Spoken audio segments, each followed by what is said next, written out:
السلام علیکم ورحمۃ اللہ تعالی وبرکاتہ۔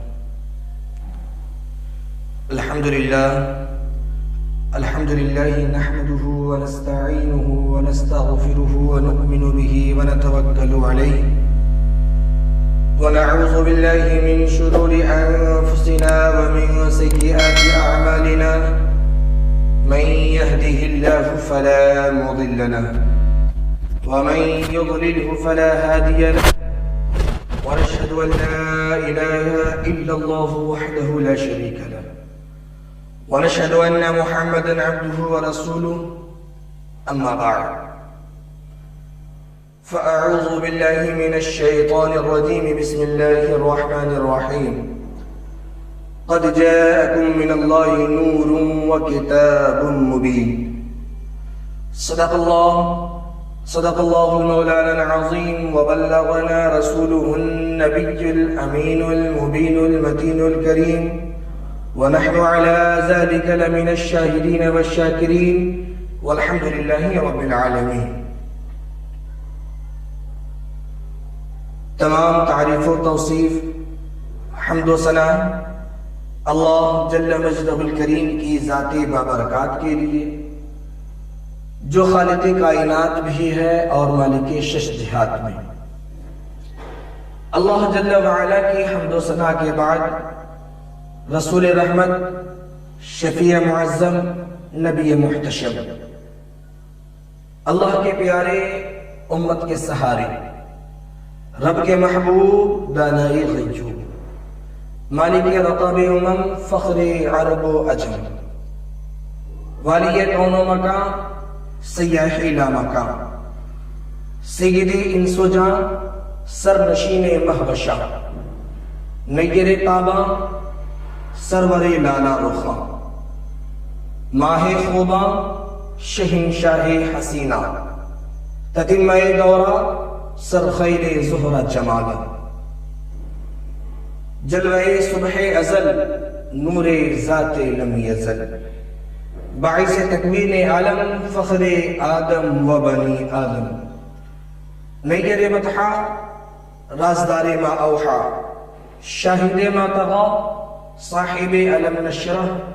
معصوم آمنہ، احمد مجتبہ، محمد مصطفیٰ، روح فدا صلی اللہ تعالیٰ علیہ وسلم کے مقدس بارگاہ میں درود و سلام کا نذرانہ عقیدت پیش کرے۔ پڑھیے بآواز بلند، اللہم صلی علی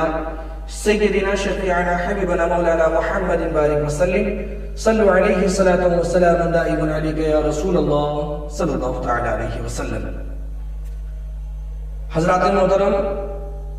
شاعر کہتا ہے کہ دلوں سے غم مٹاتا ہے محمد نام ایسا ہے، دلوں سے غم مٹاتا ہے محمد نام ایسا ہے،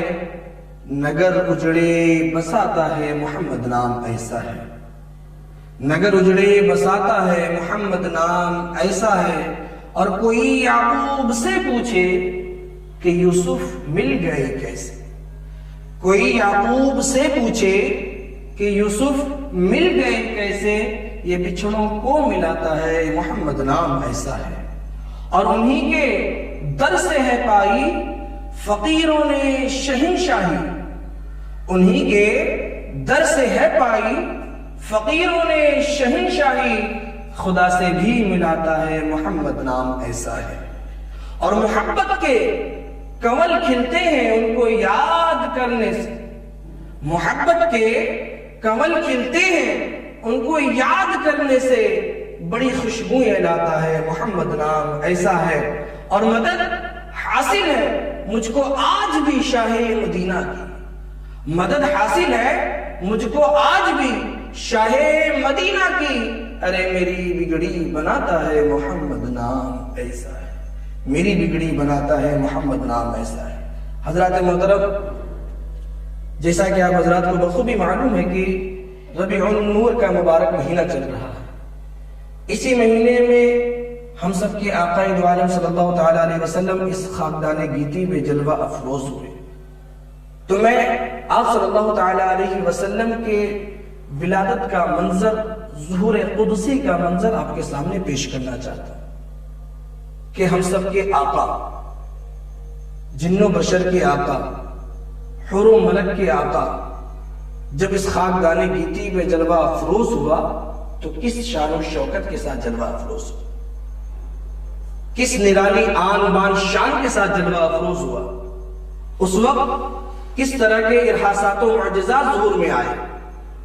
اس وقت کس طرح کے واقعات رونما پذیر ہوئے، اس کی ایک چھوٹی سی جھلک میں آپ کے سامنے پیش کرنا چاہتا ہوں۔ ہم سب کے نبی تشریف لائے ہیں،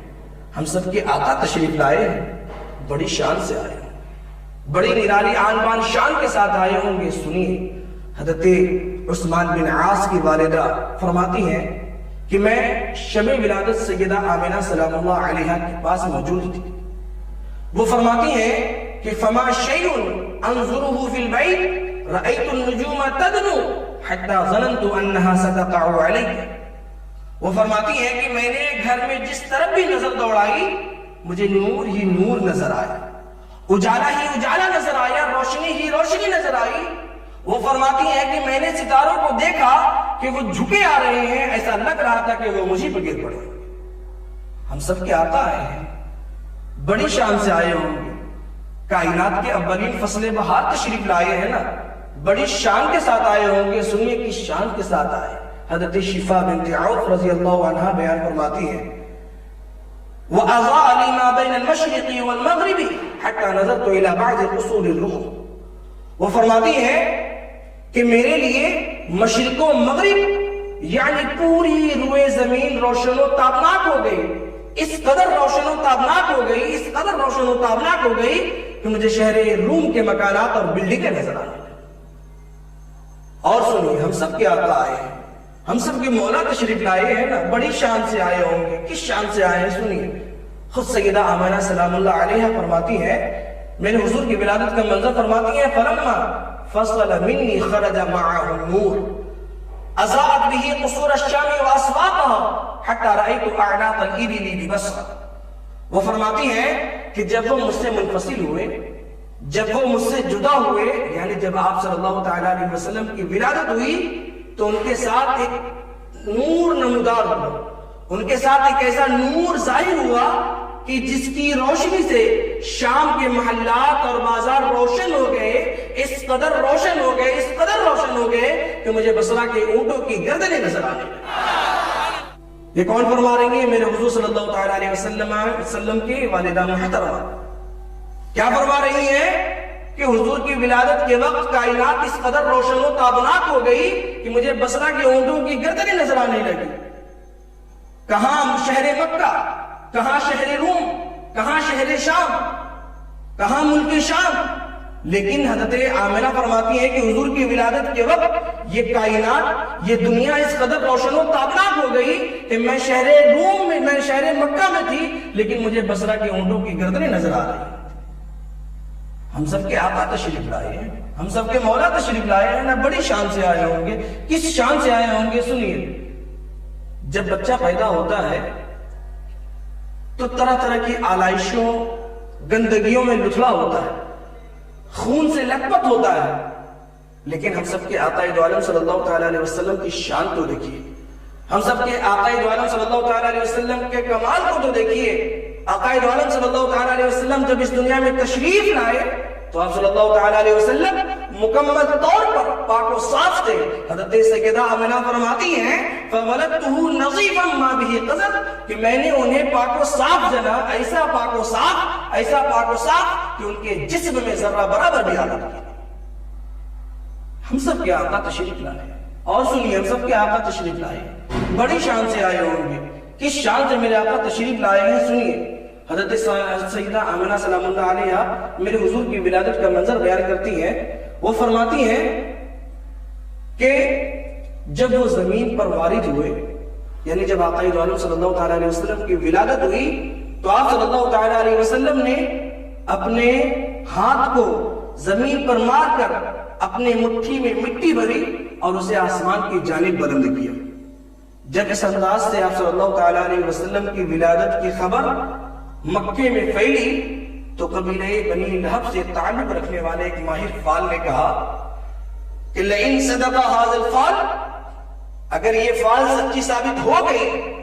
یہ جو میں سن رہا ہوں، یہ جو میرے کانوں میں آواز آ رہی ہے کہ ایک بچے کی ولادت اس طریقے سے ہوئی ہے، اس انداز سے ہوئی ہے، یہ جو خبر میرے کانوں تک آ رہی ہے، لئن صدق ھذا الفال، وہ کہتا ہے لئن صدق ھذا الفال لیغلبن ھذا المولود العرب، ان قریب یہ بچہ پورے روئے زمین پر غالب آ جائے گا۔ تاریخ نے دیکھا، ہم نے پڑھا کہ اس ماہر فال کی بات سچی ثابت ہوئی اور میرے حضور کی حکومت پوری دنیا میں قائم ہو گئی۔ اور سنیے، ہم سب کے آقا تشریف لائے ہیں، ہم سب کے مولا تشریف لائے ہیں، کائنات کے اولین فصل بہار تشریف لائے ہیں نا، کس شان کے ساتھ آئے ہوں گے۔ سنیے، جب بچہ پیدا ہوتا ہے نا تو اس کی ناف ماں سے جڑی ہوئی ہوتی ہے، اسی طریقے سے جب بچہ پیدا ہوتا ہے تو غیر مختوم ہوتا ہے، اس کے بعد میں اس کا ختنہ کیا جاتا ہے۔ لیکن ہم سب کے آقا دو عالم صلی اللہ تعالیٰ علیہ وسلم کی شان تو دیکھیے، جب آقا دو عالم صلی اللہ تعالیٰ علیہ وسلم اس دنیا میں تشریف لائے تو آپ صلی اللہ تعالیٰ علیہ وسلم پیدائشی طور پر ناف بریدہ اور ختنہ شدہ تھے۔ چنانچہ ابن عباس رضی اللہ تعالیٰ عنہ بیان فرماتے ہیں، ولد رسول اللہ صلی اللہ تعالیٰ علیہ وسلم مسرورا مختونا، آقا دو عالم صلی اللہ تعالیٰ علیہ وسلم بوقت ولادت ہی مسرور و مختون تھے، یعنی آپ صلی اللہ تعالیٰ علیہ وسلم کہ نہ تو ناف کاٹنے کی ضرورت پیش آئی، نہ ہی ختنہ کرنے کی ضرورت پیش آئی۔ ہم سب کے آقا تشریف لائے ہیں، اور سنیے، ہم سب کے آقا تشریف لائے، بڑی شان سے تشریف لائے ہوں گے۔ سنیے، عرب میں ایک رواج تھا،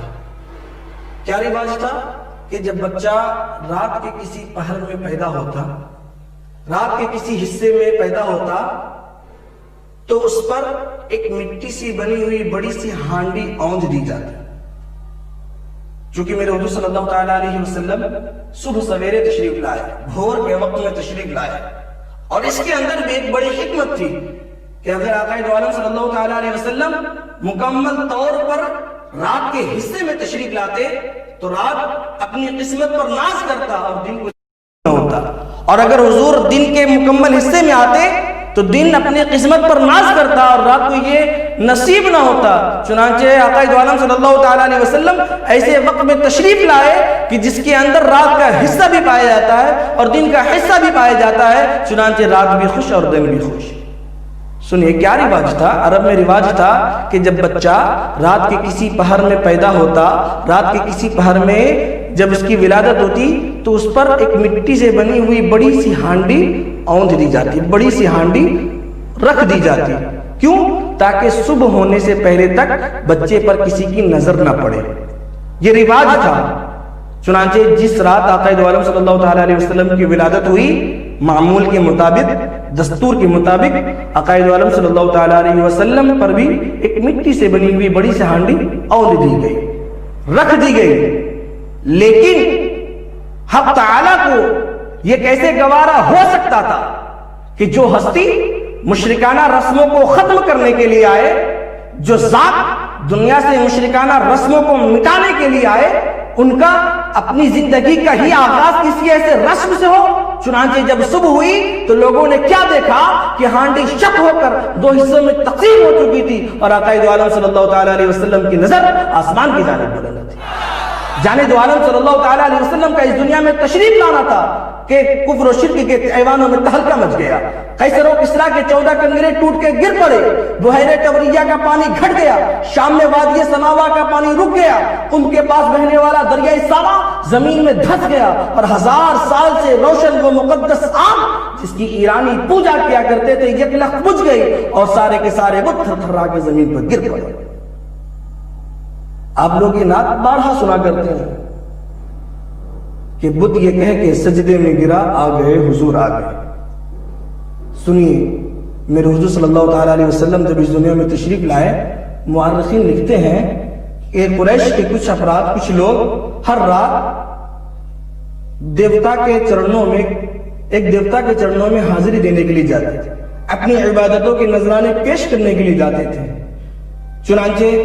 جس رات آقا دو عالم صلی اللہ تعالیٰ علیہ وسلم کی ولادت ہوئی، معمول کے مطابق، دستور کے مطابق وہ لوگ اس رات بھی اپنے دیوتا کے چرنوں میں حاضری دینے کے لیے گئے۔ جیسے ہی وہ اپنے دیوتا کے پاس پہنچے تو کیا دیکھا کہ ان کے دیوتا منہ کے بل اوندے گر پڑے، جب انہوں نے اپنے دیوتا کی یہ حالت دیکھی تو بہت غمگین ہوئے، بہت افسردہ ہوئے، بڑا پریشان ہوئے۔ ان میں سے ایک شخص آگے بڑھا اور اپنے دیوتا کو کھڑا کیا۔ جیسے ہی اس دیوتا کو کھڑا کیا، وہ دیوتا دوبارہ زمین پر آ گرا۔ اس نے دوبارہ کھڑا کیا، وہ دیوتا دوبارہ زمین پر آ گر پڑا۔ جب 3 مرتبہ یہی معاملہ پیش آیا تو وہ شخص جھنجھلا کر اپنے دیوتا سے یہ کہتا ہے کہ اے دیوتا، آج تجھے کیا ہو رہا ہے؟ آج کیا بات ہے کہ تو بار بار گرتا جا رہا ہے؟ میں تجھے اٹھا رہا ہوں، تو گرتا جا رہا ہے، آخرکار بات کیا ہے؟ ماجرا کیا ہے؟ تو اس دیوتا کے اندر سے غیب کی یہ آواز آئی، تردى لمولود اضاءت بنوره جميع فجاج الارض بالشرق والغرب، کہ یہ اس نامولود کی ولادت کی وجہ سے گر رہا ہے کہ جس کے نور سے شرق و غرب میں زمین کے تمام راستے جگمگا اٹھے۔ ہم سب کے آقا تشریف لائے ہیں، بڑی شان سے تشریف لائے ہوں گے۔ کس شان سے تشریف لائے ہیں سنیے۔ حضرت حسان بن ثابت رضی اللہ عنہ بیان فرماتے ہیں کہ میرا لڑکپن کا زمانہ تھا، میں نے دیکھا کہ ایک شخص یزرب کے ٹیلے پہ کھڑے ہو کے چیخ رہا تھا، یا معاشرہ یہود، یا معاشرہ یہود، اے یہودیوں، اے یہودیوں۔ اس کی چیخوں پکار سن کر بہت سارے یہودی افراد اکٹھا ہوئے اور کہنے لگے، وَيْلَكَ مَا لَكَ، تیرا بیڑا غرق ہو جائے، تو ہلاک ہو جائے، تو تباہ و برباد ہو جائے، کیا بات ہے، کیا معاملہ ہے، ہمیں کیوں اکٹھا کیا ہے؟ تو اس نے کہا کہ آج رات وہ ستارہ طلوع ہو گیا، آج رات وہ ستارہ نمودار ہو گیا جو نبی آخر زمان صلی اللہ تعالیٰ علیہ وسلم کی آمد کی علامت۔ اور سنیے، ہم سب کے آقا تشریف لائے ہیں، بڑی شان سے تشریف لائے ہوں گے، بڑی نرالی آن بان شان کے ساتھ تشریف لائے ہوں گے۔ سنیے، حضرت عائشہ صدیقہ رضی اللہ عنہ بیان فرماتی ہیں کہ مکے میں ایک یہودی تاجر رہا کرتا تھا، مکے میں ایک یہودی تاجر رہا کرتا تھا۔ جس رات آقا دو عالم صلی اللہ تعالیٰ علیہ وسلم کی ولادت ہوئی تو اس نے قریش سے پوچھا، قریش کے لوگوں سے پوچھا، کیا تمہارے یہاں آج کسی بچے کی ولادت ہوئی؟ کیا تمہارے یہاں آج کوئی بچہ پیدا ہوا ہے؟ معلوم کرنے سے پتا چلا کہ حضرت عبداللہ ابن عبد المطلب کے یہاں پوتا پیدا ہوا۔ چنانچہ قریش سمیت، یہودی سمیت قریش کے سارے لوگ حضرت عبداللہ ابن عبد المطلب کے گھر پہنچے اور جا کر کے کہا کہ بچے کو ذرا باہر بھیجیں، کچھ لوگ دیکھنے کے لیے آئے۔ چنانچہ آقا دو عالم صلی اللہ تعالیٰ علیہ وسلم کو باہر لایا گیا۔ جیسے ہی آقا دو عالم صلی اللہ تعالیٰ علیہ وسلم کو باہر لایا گیا اور اس یہودی تاجر نے جیسے ہی آقا دو عالم صلی اللہ تعالیٰ علیہ وسلم کو دیکھا، آقا دو عالم صلی اللہ تعالیٰ علیہ وسلم کی پشت پر سے اس نے کپڑا ہٹایا اور جیسے ہی اس کی نظر مہر نبوت پر پڑی تو وہ شخص بے ہوش ہو کر گر پڑا۔ خاصا دیر بعد جب اسے ہوش آیا تو لوگوں نے پوچھا، وَيْلَكَ مَا لَكَ، تیرا تو ہلاک ہو جائے، تو تباہ و برباد ہو جائے، کیا بات ہے، تو کیوں بے ہوش ہو گیا تھا؟ تو اس نے بسط حسرت و یاس میں یہ کہا کہ ذہبت واللہ النبوت من بنی اسرائیل، کہ خدا کی قسم نبوت بنی اسرائیل سے چلی گئی۔ اس لیے کہ ہم سب کے آقا دو عالم صلی اللہ تعالیٰ علیہ وسلم بنی اسماعیل میں تشریف لائے تھے۔ آپ حضرات جلسے جلوس کرتے ہیں، حضور صلی اللہ تعالیٰ علیہ وسلم کے نام پر میلاد کو انعقاد کرتے ہیں تو ہم لوگ خطبہ حضرات کو، شعراء حضرات کو، سید لوگوں کو مدعو کرتے ہیں اور ان کے استقبال پر ہم لوگ قالینیں بچھاتے ہیں، پھول برساتے ہیں۔ تو جب اللہ تبارک و تعالیٰ نے اپنے محبوب کو اس دنیا میں بھیجا ہوگا تو اس دنیا کو کس طریقے سے سجایا ہوگا، اس دنیا کو کس طریقے سے سنوارا ہوگا، اس کا ایک چھوٹا سا منظر میں آپ کے سامنے پیش کرتا ہوں۔ حضرت قتیبہ بیان فرماتے ہیں کہ سیدہ آمنہ سلام اللہ علیہا کے یہاں جب ولادت کا وقت قریب آیا تو اللہ تبارک و تعالیٰ نے تمام فرشتوں کو حکم دیا کہ سارے